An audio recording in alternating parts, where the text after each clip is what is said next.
آخرکار دنیا نے خاموشی توڑ دی۔ غزہ میں ہونے والے ظلم نے آخرکار عالمی جو ظلم ہے اس نے عالمی ضمیر کو بھی جھنجھوڑ کے رکھ دیا ہے، اور اب وہ وقت آ گیا ہے جب صرف بیانات نہیں بلکہ عملی قدم اٹھائے جا رہے ہیں۔ فرانس جو یورپ کا ایک طاقتور ایک مہذب ملک مانا جاتا ہے اب میدان میں آ چکا ہے، لیکن اس بار بات احتجاج کی نہیں بلکہ عدالت اور قانون کی ہے۔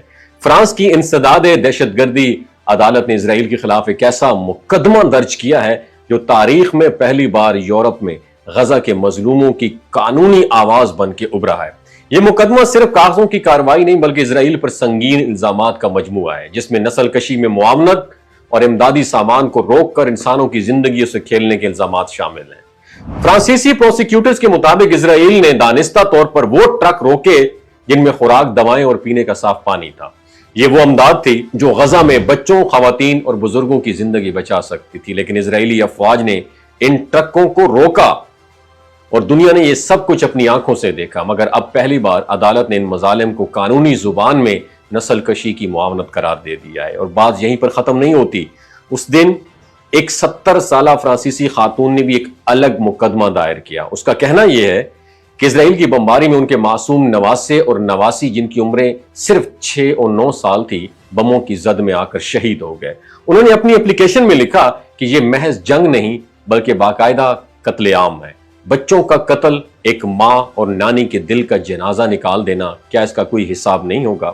دوستو، فرانس کا یہ قدم صرف قانونی کارروائی نہیں بلکہ انصاف کی جانب بڑھتا ہوا ایک مائل سٹون ہے، کیونکہ اس سے پہلے یورپ کے اکثر ممالک صرف مذمت پر اکتفا کرتے تھے، لیکن اب بات مقدمے اور قانونی ثبوتوں تک پہنچ چکی ہے، اور یہی وہ تبدیلی ہے جس کا انتظار فلسطینیوں کے مظلوم عوام برسوں سے کر رہے تھے۔ اور دوسری جانب عالمی عدالت انصاف یعنی انٹرنیشنل کورٹ آف جسٹس بھی خاموش نہیں رہی۔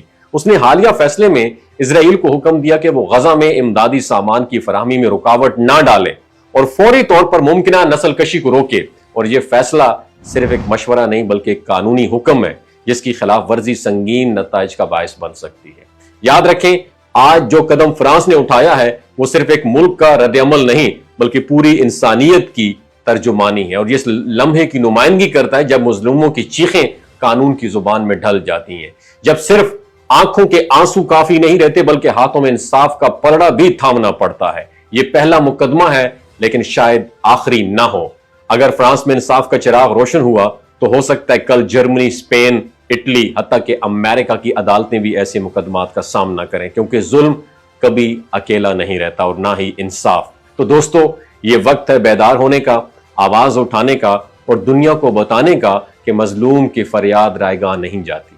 آج اگر ایک معصوم بچے کی ماں انصاف مانگ رہی ہے تو کل وہ وقت بھی آئے گا جب انصاف دروازہ کھٹکھٹائے گا اور مجرموں کو چھپنے کی جگہ نہیں ملے گی۔ وما علینا